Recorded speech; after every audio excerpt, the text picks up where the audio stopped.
Hello, everyone. Welcome to the employer presentation by QOCO Systems. My name is Wei Cui. I work for the city of Espoo, and I'm one of the event organizers. I have Derk Vlas, a dedicated and seasoned talent acquisition specialist at QOCO Systems here with me. His passion lies in the arts of recruitment and crafting amazing talent acquisition strategies. The goal when he joined QOCO 1 year ago was to help QOCO tactically scale up to around 100 employees in the next 3 to 5 years. And they are quite well on track with the expected growth.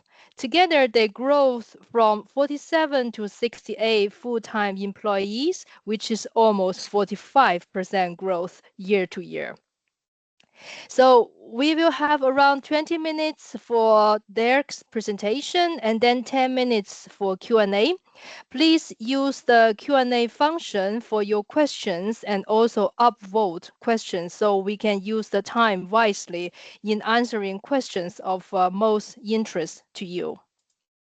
So now I will give the floor to Derk.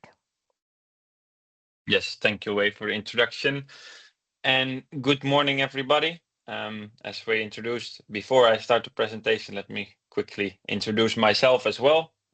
So my name is Derk. I live in Finland. I've been living in Finland for 5 years now, and I work as a TA specialist or recruiter at QOCO Systems, which means that I am responsible for all the recruitment efforts that we're doing at QOCO Systems.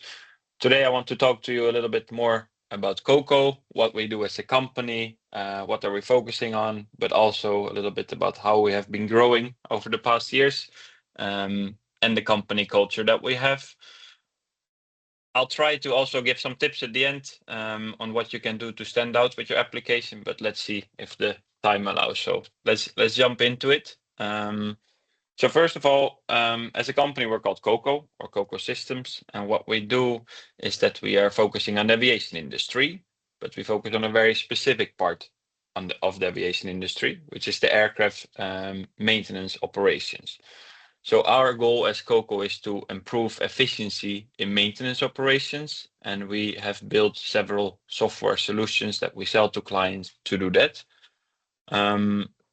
We have started already as a company since 2009. Our first client when we started was Finnair.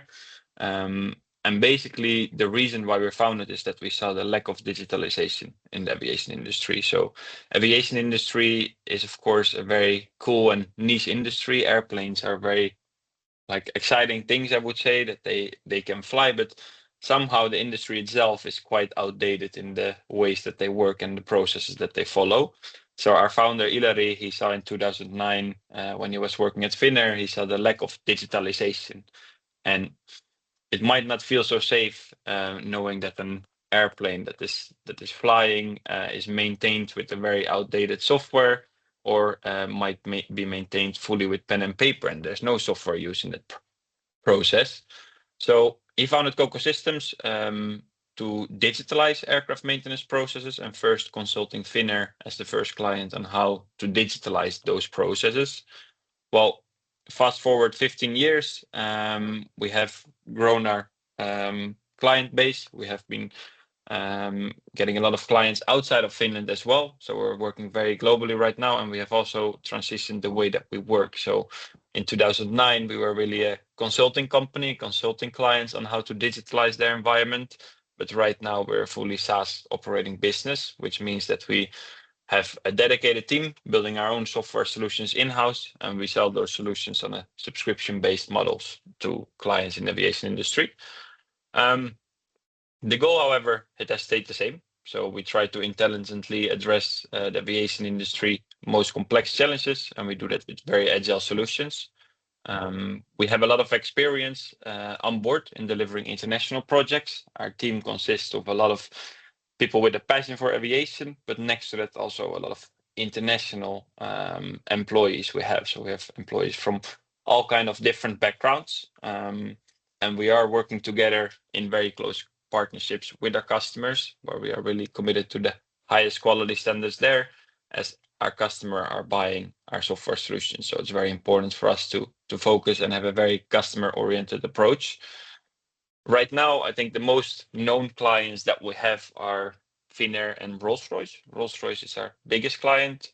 For the ones that don't know how Rolls-Royce is related to aviation, they actually build engines that you can vent in aircrafts. So a lot of times when you're flying, you can see from your window, you can see the aircraft wing, and under the wing is an engine. I think about 30% of those engines will be Rolls-Royce engines. So they're quite a big player in the aviation industry.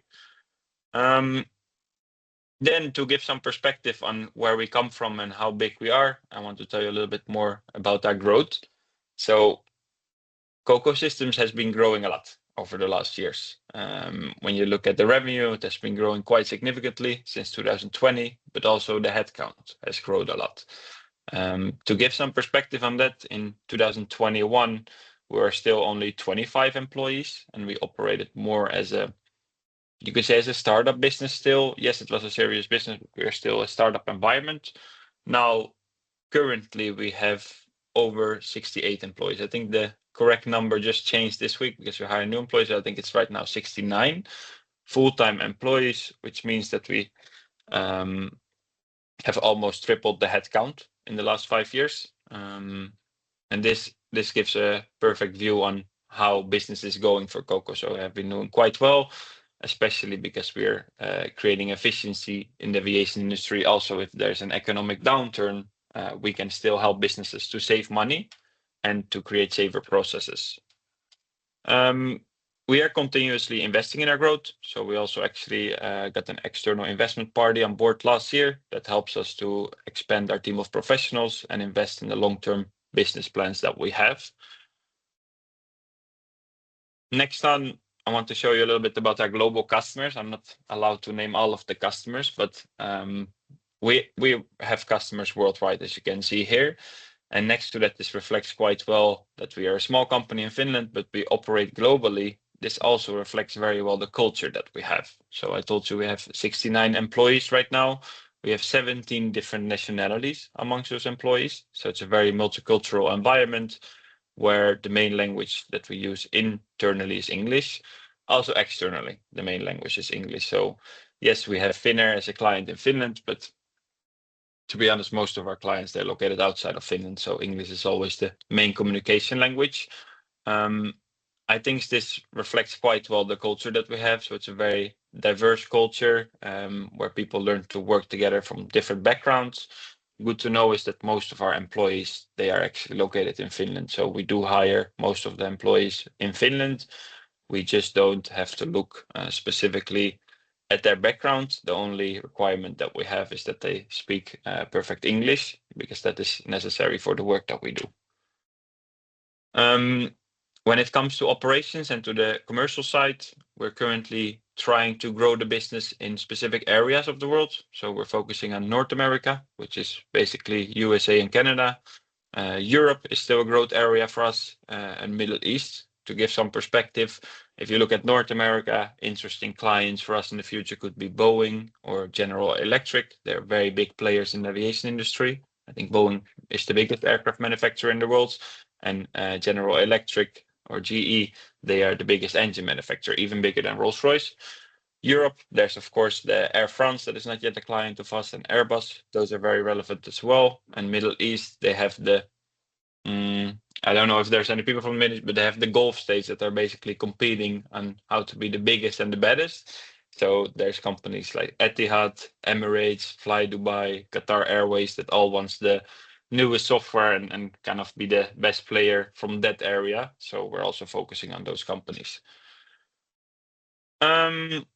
Then to talk a little bit more about the different solutions that we have. I don't want to go too deep into it because you most likely will forget. But good to know is that all of our software solutions, they focus on improving the aircraft maintenance processes. So there's a lot of engineers involved in the aircraft and engine maintenance, and all of these 3 solutions that we have, they focus on helping them, making their life more easy and creating efficiency in those processes. We have QOCO MROTools. This is an overall tool management system used by the engineers. Then we have QOCO Aviadex. This is more like a data exchange platform for companies to exchange data with each other. Let's say Rolls-Royce, for example, they sell a lot of engines. They want to know how the engines are being used, so they exchange data with the airlines. And then we have QOCO Assignment, which is more on the planning side of aircraft maintenance. So this helps the planner to navigate through different modules and plan the aircraft maintenance efficiently. Next on, I want to talk a little bit about the recruitment process, because I think this is for the job seekers on the other side most important maybe to hear about. So basically, we have a recruitment process that consists of 8 steps. This is, of course, some of those steps are internally done. First, we open the role, which means that I am sitting together with the hiring manager, making sure we have the right view on the requirements needed for the role. Then we create a job description, which is different actually than a job ad. So that is good to know. So the job description is more like what is the person, what is the ideal person, and what will they be doing in this role. And the job ad is, of course, what we publish externally. But then also in the first stage, we will post the role on key channels. So we will post it on our website, on LinkedIn, and on Slack, which is our internal communication tool. Good to know here is that not all the roles that we are working on are always publicly posted. So that is one thing. One reason for that is, for example, that LinkedIn has a feature that a role gets closed after a certain amount of views. So if we post a role to LinkedIn, let's say I post a role today, and it gets viewed over a certain amount, LinkedIn will automatically close that role, which means it's not visible for you job seekers anymore. But it doesn't mean that the role is not available anymore. So then we'll still keep it on our website. But it's good to know that a lot of roles that you might be applying to, they might disappear. That doesn't mean that the role is filled. It's just like that LinkedIn only allows the role to stay on LinkedIn if you pay for the promotion. And if a lot of companies don't do that, so the role will disappear from LinkedIn, which doesn't mean it's filled. So most of the roles you can always find on our website. Currently, I have an open application feature on our website. So if you're very interested in QOCO and you have a specific skill that you bring to the table that fits well with our organization, feel free to send an open application on the website. Then the second stage, sourcing an application. So this is look for me to review the open application or the applications that we got. I will also do some additional sourcing here if needed. So for some very senior roles, it might be hard to find the right person. So then I will also source on LinkedIn, and we will screen the CV or LinkedIn page of the candidate. Next stage is the first interview, which is done by me. It's more like a HR interview, focusing on if this candidate fits our culture. Of course, we're looking at communication skills, but also we're looking if they match the values that we have at QOCO. Then next stage, the hiring manager interview. This will be the second interview together with the hiring manager and most likely a senior team member. And then as the next stage, we have a recruitment assignment, which is normally an assignment that we send to the candidate to perform at home.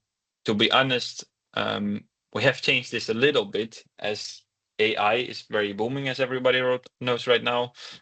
And it means that every take-home assignment that we send, it will get the same outcome because people use AI.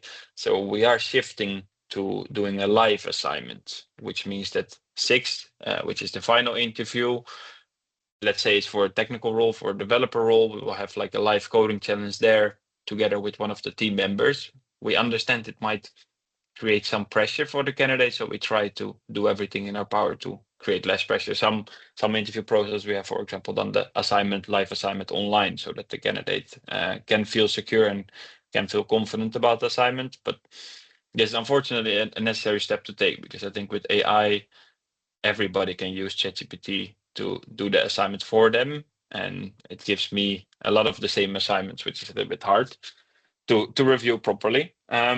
But then if the final interview goes well and we move to the final stage, the next stage is the reference check, where we do a reference check of the candidate that we want to hire. After that, we'll go to the candidate proposal, which means that we actually spend a lot of time building the candidate proposal. So we always, in the proposal, want to reflect also what do we see as a good career journey for this person at QOCO. So we don't just want to look at this as the role. Yes, we'll go to the role and responsibilities, but also at where does this person want to grow, and give them a growth path, because that is how we feel we can keep employees at QOCO for a longer time, when they don't get bored in their role and they have an idea to grow into the next role or grow into become a more senior person. The growth can be either horizontally or vertically. Yes, they can climb up the ladder and become a manager and lead a team, but they can also grow horizontally by becoming a domain expert. So we have a proposal meeting, or we send the proposal via email, but most of the time we do a meeting where we kind of walk them through the proposal. And then the final stage is the signing stage, where we will send the contract online via Visma Sign for the candidate to sign. To go a little bit further, I don't know how much time I have left, but I want to quickly share some of the benefits that we have. So yes, we have, of course, a fixed monthly salary, but then next to that, we also offer a phone and lunch benefit. QOCO will provide the new employee with a laptop, phone, and a headset, where there are some choices to make, but most of the people, they tend to be quite basic and choose the newest iPhone and the standard MacBook that we provide. But for headset, there's also possibility to either choose AirPods or a headset.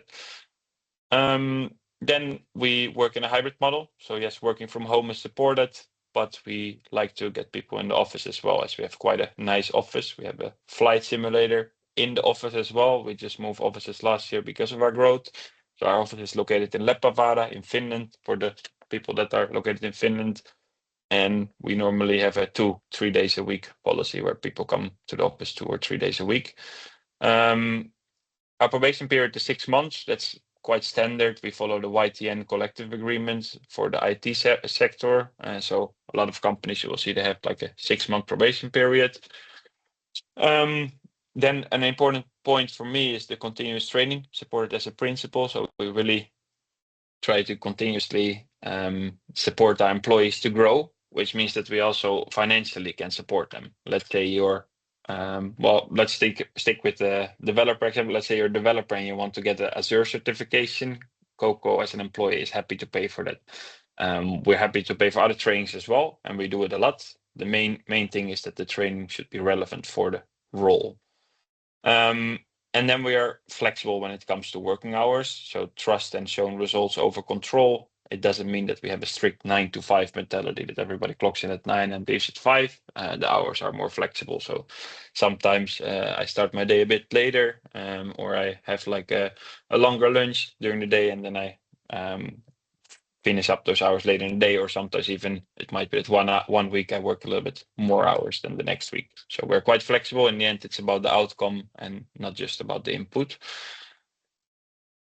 Next on some other benefits. So we have the Aviadex sports and culture benefit, which might be familiar for people in Finland, but it's like a 400 euros per calendar year that you can use on different things. You can use it for culture. So it means like going to the cinema or going to the museum, but also for sports. I, for example, use it for my gym subscription. Then all of QOCO's employees are entitled to leasing bicycle benefit, which is basically a taxable benefit that you get through QOCO. We have company breakfast available on office days. So in the restaurant in our office building, they offer breakfast on a daily basis, and every QOCO employee can have breakfast there for free.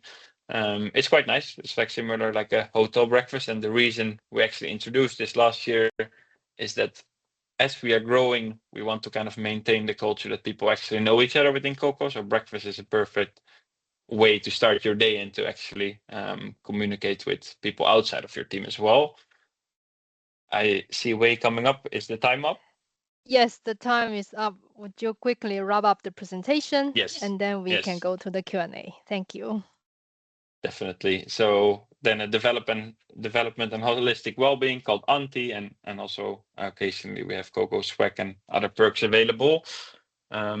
So I think we have quite a comprehensive benefit package. And I think for me, what was the reason that I joined QOCO a while ago, or now a little bit over a year ago, is that the international environment really gave me good feeling. So I'm also in Finland. I don't speak any Finnish. I need to survive with English. And in QOCO, I could feel that most of like everybody speaks perfect English, and English is the main language. So that made me feel welcome from the start. And yeah, the growth is of course very exciting, as we're growing a lot as an organization, which means that we'll be hiring a lot also in the future. Yeah, that was my presentation, but of course, happy to receive any questions and answer them. Thank you. Thank you, Derk, for the very informative and insightful presentation. And we have right now 236 participants to our live session. And I can see that it's very active in the chat. Actually, you receive many questions, but I will pick Okay. up the most voted question for you. So this one, uh, thanks for the good overview. Who are your global competitors? And as you growth, what type of skill sets, sales, project management, engineering, for instance, do you envision will be most needed? Thanks. Freddie Medet. Okay, so to the first part, we have, of course, done an analysis of what our global competitors are. One company that is doing similar things regarding the data exchange platform. It's a quite a hot company in the US right now. It's called Palantir, for people that follow the stock market.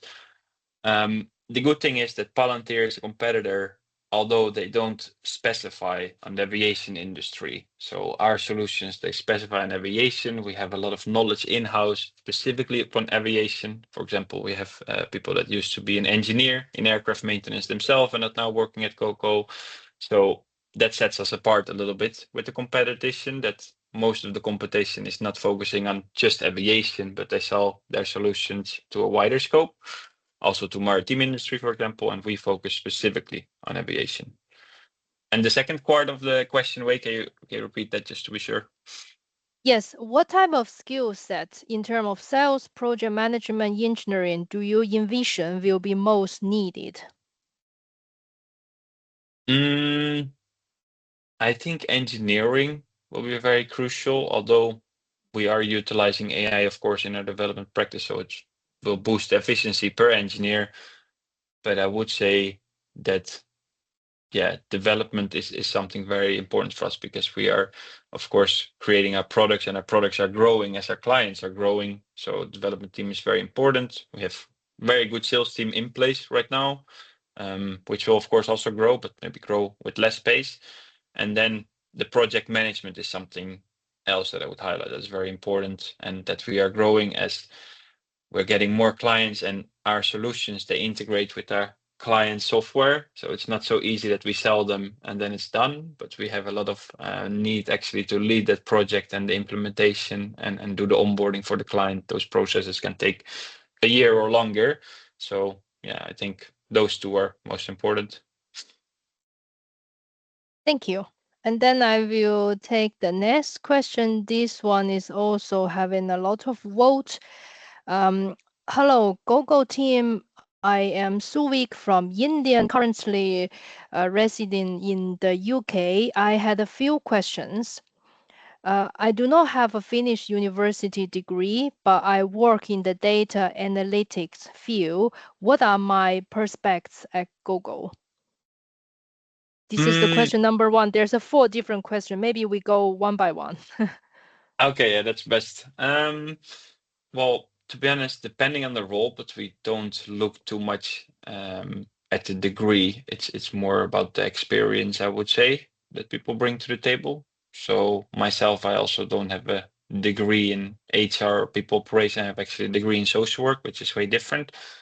So we look more about somebody's background and what are the skills that they have, than focusing specifically on a degree. So, and then talking about finished degree, that could be a plus, but it's not necessary for us in any role really.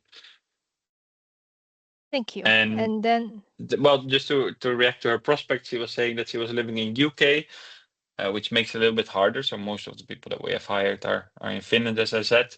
But we might in the future also relocate people to Finland. So I just want to be honest that makes it a little bit tricky when people are located outside of Finland as of now. Yep, thank you. And then the second question from the same person. I have applied and continue to apply for several roles, but have faced rejections. Could you please share any tips to improve my chances of passing the CV screening and reaching the interview stage? Yes, I can. So one thing that I would say that helps you stand out when you're doing an application is to specify the application for the role that you're applying to. So what I did when I was applying to QOCO, but also before that, is always change my CV specifically to the role that I'm applying to. And also, I would only maybe apply to the roles that really fits my expertise. Of course, I understand when you seek a job, you want to take anything that comes to your table, but it's still good to kind of modify maybe your application to the specific role. And then if we talk about motivation letter, my experience is that also most motivation letter right now get written by AI. So if you are doing a motivation letter, try to write a short one yourself. But don't get hung up on just asking ChatGPT to write a motivation letter for a specific role and then copy paste that, because those most likely more people will be doing the same thing. Yeah, thanks. Okay, and then we will move to the next one. Hi, Gogo. I am Sami Kaderk, a product manager here in Helsinki. What are the 2 to 3 main pain points you are facing? I think one main point is that have been changing from a startup to a scale up, which means that there's a lot of culture and organizational changes happening. And of course, most people, which is natural, like to stick with what is familiar, but we're making a lot of changes to the organization. So kind of like the change management in-house is one of the pain points.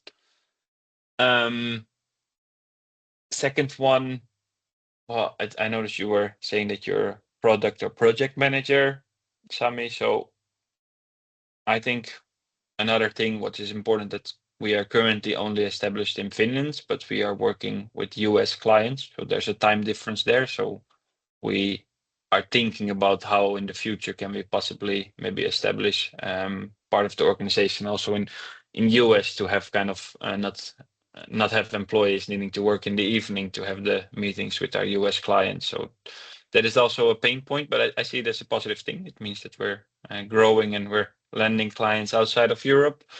So it's like a kind of a positive problem that we have to tackle and see how we're gonna do that. Are we gonna establish in USA, or what is the next step?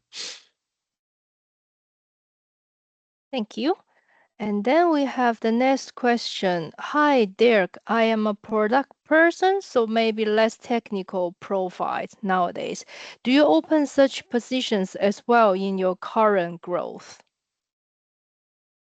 Yes, we have like product owners on board. They are quite technical, to be honest, our product owners. But I would say maybe the people focusing on delivering the project are a bit less technical. And then we also have a technical support team that is kind of like the first line support for clients if they have issues with the software.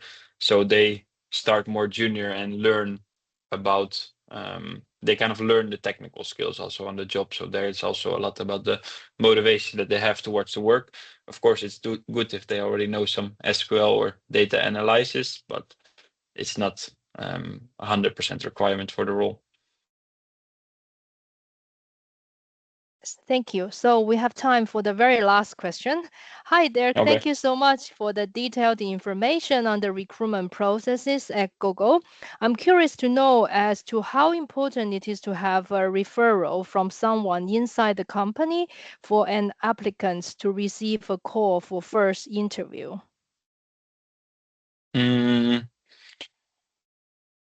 Well, it's important, but I would say a referral has to be somebody that you maybe work together or know quite well. A referral is not if I reach out to somebody on LinkedIn inside that organization and asked if they could refer me. It really has to be somebody you know or you have worked together with, because then the referral is very strong. It helps, I think, because most of the referral hires have proven, there's a lot of research about it, that those are the hires that stick the longest and are most successful hires in general.